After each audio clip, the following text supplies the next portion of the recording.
audiencia. Déjeme saludar al maestro Ricardo Sevilla, colaborador de la revista Polemón, colaborador de Regeneración MX y obviamente amigo y colaborador, miembro de esta familia Sin Censura. Querido Ricardo, ¿cómo te va? Muy buenos días, un abrazo. Querido Vicente, público, muy buenos días, me va perfecto y estoy muy feliz porque el día de mañana se conmemora el centenario de López Velarde. Y para hablar un poco de López Velarde, que es referencia del presidente López Obrador, hay que ir a uno de los hispanistas más destacados de la modernidad. Digamos que aunque ya murió, forma parte de los grandes estudiosos de la literatura hispana e incluso y paradójicamente de la mexicana. Y es que nadie ha navegado tan profunda y prístinamente en la obra de López Velarde como el hispanista y mexicanista Allen Phillips, ensayista y académico, que por cierto también realizó agudos estudios críticos en torno a la figura de Rubén Darío, de Antonio Machado e incluso del mismo Octavio Paz. Desde luego que algunos distraídos y sobre todo en la élite literaria han considerado a Guillermo Sheridan Prieto, columnista sañudo de Letras Libres, enemigo casado e intemperante del presidente López Obrador, como el glosador más profundo de López Velarde. Pero no lo es, ni de lejos.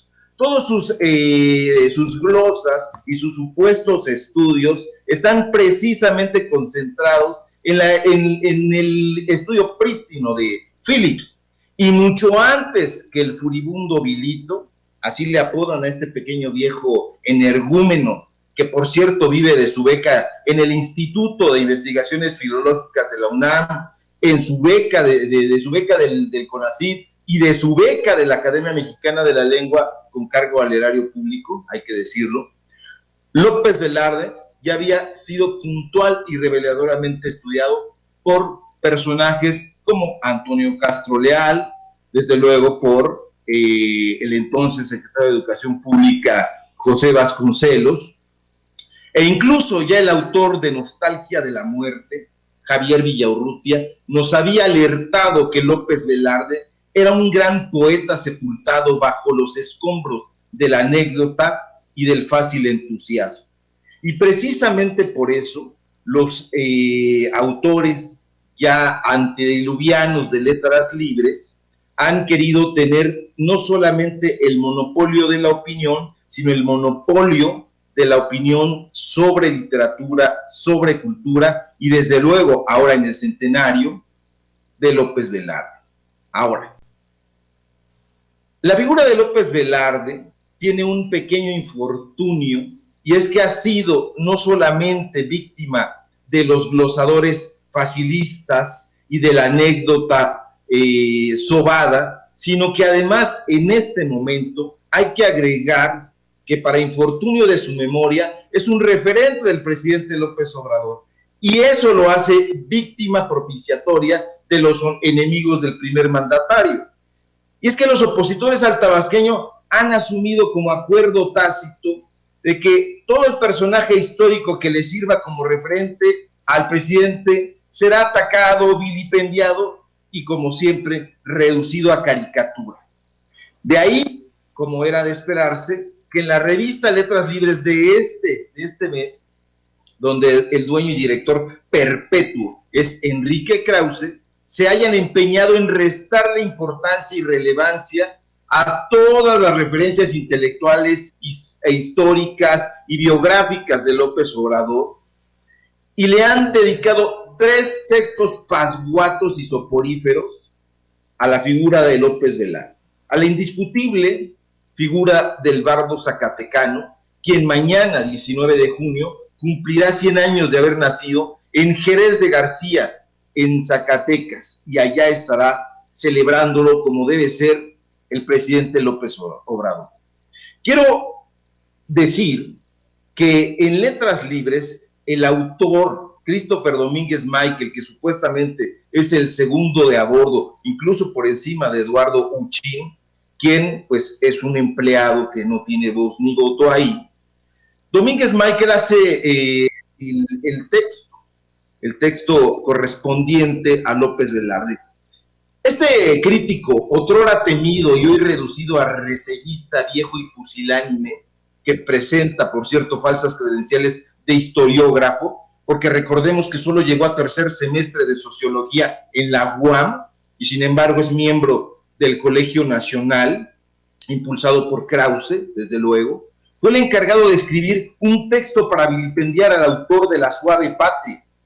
Pero fíjense, en Letras Libres les importa un comino explicarle al lector de intereses generales cómo fue que Velarde se convirtió en un referente nacional. La pregunta en realidad debería ser, como dice el ensayista y editor Edgar Lomelí Morales, en un texto de próxima aparición, por cierto, en Regeneración MX, cómo es que un solo poema, La Suave Patria, pasó a ser la representación lírica del país y es celebrado en fiestas escolares y hasta en encuentros de bohemios de cantina. ¿Cómo es que se fue construyendo el mito velardeano? Se pregunta Lomelí Morales. Y es que en efecto, con solo 2 poemarios publicados en vida, La Sangre Devota y Zozobra, porque La Suave Patria, el Son del Corazón y El Silabario del Corazón fueron libros póstumos, el poeta de Zacatecas es el más conocido y reconocido e influyente bardo de México. Sí, aunque le duela a los seguidores de Octavio Paz. Domínguez Michael, Vicente, en su prosa enrarecida y apantallante. Domínguez Michael, por cierto, es aquel personaje que yo ayer subí en una fotografía con Marco Levario y que en el medio literario lo consideramos pues un terrorista de la literatura, se jacta de ser crítico literario, no lo es un terrorista, es un porro, igual que Fernando Belaunzarán, que aparecen en ese tuit que subí ayer. Acude a parangones desmedidos para minimizar la figura del autor de La Suave Patria y dice, con mucho aparato, que frente a otros poetas nacionales como Goethe, Hugo y Anatole France, la figura de López Velarde parece no haber permeado en lo más profundo de la identidad mexicana. Agrega que su militancia católica y su provincianismo lo distanció del nacionalismo revolucionario y le restaron la posibilidad de volverse un ícono como ellos. Fíjense nada más, qué necedad. Hay que recelar de entrada de un tipo que bajo su camisa lleva siempre una playera del Cruz Azul. Esta anécdota yo lo conocí y me enseñaba siempre que debajo de su camisa y de su traje tenía una playera del Cruz Azul. Se necesita actualmente demasiada terquedad, Vicente, público o ignorancia para referirse a López Velarde y a su poesía como calca, modelo del modernismo, carente de aportaciones poéticas. Lo cierto es que su poesía vanguardista, no solo retrata nítidamente los colores del alma nacional, la provincia o la identidad mexicana. Su signo distintivo, muy claro ya por sus contemporáneos, pienso en Villaurrutia, en el propio Cuesta, que no daba elogios fáciles, ya desde sus primeros poemas publicados fue el de la excentricidad, la originalidad, la expresión y los asuntos insólitos. López Velarde se caracterizó por la elegancia y el audaz artificio y por someter el mapa sentimental y cultural de México a las más modernas y sofisticadas actitudes o innovaciones del París del fin de siglo, porque no era ni fue un lector de provincias, como dirían estos sujetos. En realidad, en López Velarde, esta sofisticación, tanto en su prosa como en su poesía, podemos nosotros advertir la decisión formal, incluso la ostentación de la cultura y el artificio, con humor, con tics de savant callejero y bibliófilo, con los arranques lingüísticos de un artista auténticamente cosmopolita. Él bien podría haber estado dentro del paraninfo de los raros de los que hablaba Rubén Darío. Desde luego, pues este tipo de opiniones no las vamos a encontrar entre Guillermo Sheridan, Héctor de Mauleón, el equipo de Héctor Aguilar Camino, de Enrique Krause, que están dispuestos a denostar incluso a uno de los poetas más vigorosos y de gran talante de la literatura mexicana, en su afán de denostar al presidente López Obrador. Mi querido Ricardo, estaba leyendo nuevamente La Suave Patria, que es además una lectura obligada para muchas clases en muchas escuelas del país, y me pongo a pensar en lo que ponemos en la línea muchos, por decir lo que pensamos, hacer en lo que creemos, y bueno, pues sí, La Suave Patria de Ramón López Velarde está más viva que nunca, ¿no? Desde luego, querido Vicente, y es que López Velarde no fue un patriotero como quiere retratar Sheridan o Domínguez Michael o estos sujetos que incluso hoy Rafael Pérez Gay, en sus dos columnitas, ya es que tiene una columna que firma con su nombre y otra payasada que firma con un seudónimo, Gilgamés, habla de López Velarde, pero se refiere a los textos de Guillermo Sheridan y de Gabriel Said. Entonces, este tipo de glosas son un artefacto de comunicación y desinformación que estos sujetos han tratado de difundir en sus diferentes espacios y que tiene que ver con tu voz de queja de hace un momento, de que los medios de comunicación están tomados por estos equipos, continúan lamentablemente estando así. Pero no solamente eso, los medios de comunicación tradicionales, sino la cultura, el arte, los suplementos, donde imperaba, y en algunos casos continúa haciéndolo, la voz de estos sujetos. Pienso, por ejemplo, en los suplementos culturales de Milenio o del Universal, Laberinto y Confabulario, o el mismo suplemento cultural de La Razón. Son exactamente las mismas voces, se repiten, se glosan entre ellos. Yo recuerdo que en mi época de periodista y de columnista estaba prohibido que tú tomaras como referencia a otro medio de comunicación porque se entendía que eran tu competencia. Hoy vemos a Héctor Aguilar Camín prácticamente hacer todo, su supuesta columna, toda una serie de citas de lo que hace 3 días publicó Héctor de Mauleón en el Universal.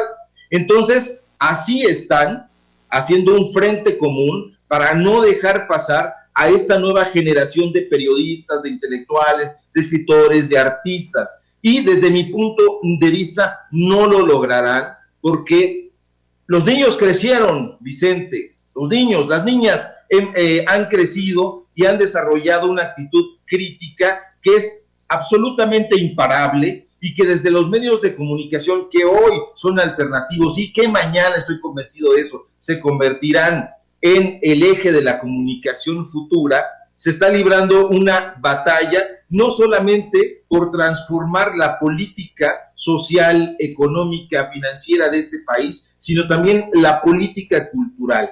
Y dentro de esa defensa, desde luego, hay estandartes, y el estandarte que ellos erigían en su altar era la figura de Octavio Paz. Pero en el estandarte de los nuevos intelectuales hay otras figuras tutelares que no tienen nada que ver con las referencias que ellos han querido imponer, y entonces esa desesperación los ha hecho aliados comunes para defender la entrada que, insisto, va a caer tarde o temprano, porque periodistas con gran valentía, medios de comunicación con gran valentía, como Sin Censura, Regeneración, Sin Línea, etcétera, todos los amigos y amigas que están trabajando en un frente común, echarán abajo esos diques que estos hombres ya vetustos, hombres y mujeres ya vetustos, están tratando de colocar en las puertas de su feudo, porque eso era un feudo.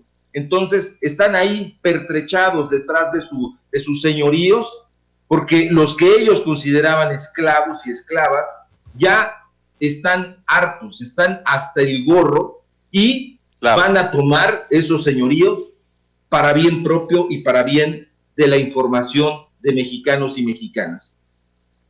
Fíjate, Ricardo, que estoy rescatando un análisis de Susana Marín en Poemario, precisamente de La Suave Patria, y dice en su último párrafo: el poeta se dirige a la misma patria como si fuera una persona y la insta a no doblegarse, a que siga siendo fiel a sí misma. Continúa con un elogio en el que la exhorta a no cambiar, manteniendo las tradiciones, su gastronomía, su música, su fuerza y su poderío como Estado. En otras palabras, nos habla a cada uno de nosotros, y no importa si estamos en México o en otro lado del mundo, nos habla como parte de esta patria. Y mira, no lo sabes tú, a lo mejor no lo sabías, pero una de mis aficiones, de mis hobbies es precisamente la poesía y la declamación. Y si me permiten, para que se acuerden de La Suave Patria, algunos que no la tengan ubicada, permítanme leerles La Suave Patria con mucho respeto, y adelanto que pueda haber errores, equivocaciones, les ofrezco una disculpa, pero es por lo que nos está hablando hoy Ricardo Sevilla sobre Ramón López Velarde. Por cierto, el presidente Andrés Manuel López Obrador estará en Zacatecas por precisamente el centenario de López Velarde. Y dice: yo que solo canté de la exquisita partitura del íntimo decoro, alzo hoy la voz a la mitad del foro, a la manera del tenor que imita la gutural modulación del bajo para cortar a la epopeya un gajo. Navegaré por las olas civiles con remos que no pesan, porque van como los brazos del correo Chuan que remaba la Mancha con fusiles. Diré con una épica sordina: la patria es impecable y diamantina. Suave patria, permite que te envuelva en la más honda música de selva con que me modelaste por entero al golpe cadencioso de las hachas, entre risas y gritos de muchachas y pájaros de oficio carpintero. Patria, tu superficie es el maíz, tus minas, el palacio del rey de oros, y tu cielo, las garzas en desliz y el relámpago verde de los loros. El niño Dios te escrituró en establo y los veneros del petróleo, el diablo. Sobre tu capital cada hora vuela ojerosa y pintada en carretela. Y en tu provincia del reloj en vela que rondan los palomos colipavos, las campanadas caen como centavos. Patria, tu mutilado territorio se viste de percal y de avalorio. Suave patria, tu casa todavía es tan grande que el tren va por la vida como aguinaldo de juguetería. Y en el barullo de las estaciones, con tu mirada de mestiza, pones la inmensidad sobre los corazones. ¿Quién en la noche que asusta a la rana no miró, antes de saber del vicio, del brazo de su novia la galana pólvora de los juegos de artificio? Suave patria, en tu tórrido festín luces policromías de delfín, y con tu pelo rubio se desposa el alma, equilibrista chuparrosa, y a tus dos trenzas de tabaco sabe ofrendar aguamiel toda mi briosa raza de bailadores de jarabe. Tu barro suena a plata y en tu puño su sonora miseria es alcancía, y por las madrugadas del terruño en calles como espejo se vacía el santo olor de la panadería. Cuando nacemos nos regalas notas, después un paraíso de compotas, y luego te regalas toda entera suave patria, alacena y pajarera. Al triste y al feliz dices que sí, que en tu lengua de amor prueben de ti la picadura del ajonjolí. Y tu cielo nupcial, que cuando truena, de deleites frenéticos nos llena. Trueno de nuestras nubes que nos baña de locura, enloquece a la montaña, requiebra a la mujer, sana al lunático, incorpora a los muertos, pide el viático y al fin derrumba las madererías de Dios sobre las tierras labrantías. Trueno del temporal, oigo en tus quejas crujir los esqueletos en parejas, oigo lo que se fue, lo que aún no toco y a la hora actual con su vientre de coco, y oigo en el brinco de tu ida y venida, oh trueno, la ruleta de mi vida. Joven abuelo, escúchame arte, único héroe a la altura del arte. Anacrónicamente, absurdamente, a tu nopal inclinase el rosal, al idioma del blanco tú lo y mantas, y es surtidor de católica fuente, que de responsos llena el victorial zócalo de cenizas de tus plantas. No como a César el rubor patricio te cubre el rostro en medio del suplicio, tu cabeza desnuda se nos queda hemisféricamente de moneda. Moneda espiritual en que se fragua todo lo que sufriste, la piragua prisionera, el azoro de tus crías, el sollozar de tus mitologías, la malinche, los ídolos sanado, y por encima haberte desatado del pecho curvo de la emperatriz como del pecho de una codorniz. Suave patria, tú vales por el río de las virtudes de tu mujerío, tus hijas atraviesan como hadas o destilando un invisible alcohol vestidas en las redes de tu sol, cruzan como botellas alambradas. Suave patria, te amo no cual mito, sino por tu verdad de pan bendito, como a niña que asoma por la reja, como la blusa corrida hasta la oreja y la falda bajada hasta el huesito. Inaccesible el deshonor, floreces. Creeré en ti, mientras una mexicana en su tápalo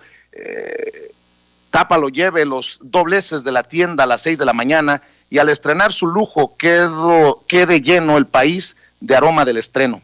Como la sota moza, patria mía, en piso de metal vives al día de milagros como la lotería. Tu imagen, el Palacio Nacional, con tu misma grandeza y con tu igual estatura de niño y de dedal, te dará frente al hambre y al obús un higo San Felipe de Jesús. Suave patria, vendedora de chía, quiero raptarte en la cuaresma opaca sobre un garañón y con matraca entre los tiros de la policía. Tus entrañas no niegan un asilo para el ave que el párvulo sepulta en una caja de carretes de hilo, y nuestra juventud llorando oculta dentro de ti el cadáver hecho poma de aves que hablan nuestro mismo idioma. Si me ahogo en tus julios, a mí baja desde el vergel de tu peinado denso, frescura de rebozo y de tinaja. Y si tirito, dejas que me arrope en tu respiración azul de incienso y en tus carnosos labios de rompope.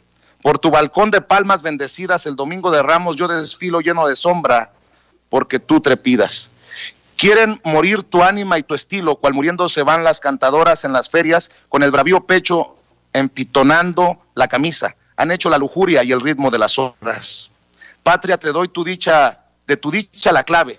Sé siempre igual, fiel a tu espejo diario. 50 veces es igual el ave, taladra en el hilo del rosario y es más feliz que tú, patria suave. Sé igual y fiel, pupilas de abandono, sedienta voz, la trigarante faja en tus pechugas al vapor y un trono a la intemperie, cual una sonaja a la carretera alegórica de paja. Les ofrezco una disculpa porque a veces leyendo directamente desde el teléfono celular le falla la vista a este servidor y le falla la lectura, pero espero que les recuerde aquellos años en la escuela cuando nos pusieron a leer La suave patria de Ramón López Velarde. Y perdón por el paréntesis, maestro Ricardo Sevilla. No, me parece muy adecuado, querido Vicente. Es una gesta nacional, una epopeya patria, epopeya del pueblo, y vemos aquí en este poema el erotismo libre de el cosmopolita, visto desde un supuesto provinciano en México, donde recordemos que Mariano Azuela solía describir la castidad familiar, donde no quedaban sino las misérrimas barriadas de la prostitución, prostitutas, por cierto, nada glamurosas, con cuerpos enfermos y patibularios, en la degradación del hambre y en el desierto moral y social, que en esa época era lo único que permeaba y ofrecía el México de principios del siglo XX, en una sociedad media que hoy quieren enfrentar, por cierto, los opositores a López Obrador, que no se parapetaba en los balcones de la decencia como estos sujetos creen o quieren malinformar.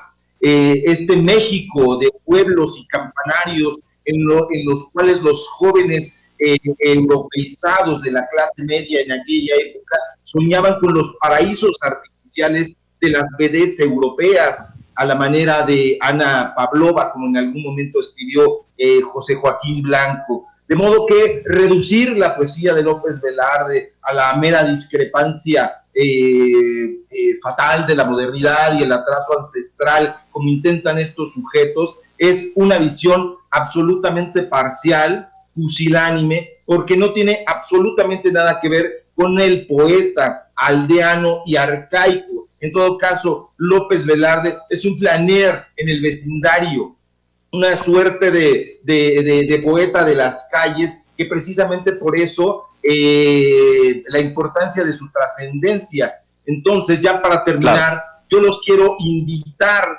a que lean el próximo sábado en Regeneración. Tenemos un especial de López Velarde con textos de Beatriz Aldaco, de Ramón Cuellar, de Edgar Lomelí,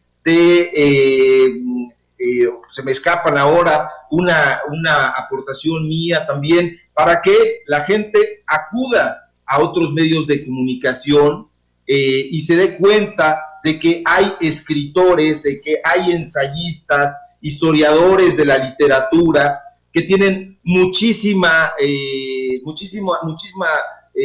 trayectoria detrás y que han estado ahí siendo obstaculizados por estas mafias, y que estos mismos ensayistas y ensayistas están impulsando también a otras nuevas generaciones. Entonces, muchas gracias, los invito a seguirme en Twitter, @SevillaCrítico, y en mi Facebook, Ricardo Sevilla, y que tengan un excelente viernes y un mejor fin de semana. Te envío un fuerte abrazo, querido Vicente. Igualmente para ti, querido Ricardo Sevilla, gracias, y estamos al pendiente de lo que publiquen en Regeneración MX y de lo que también estamos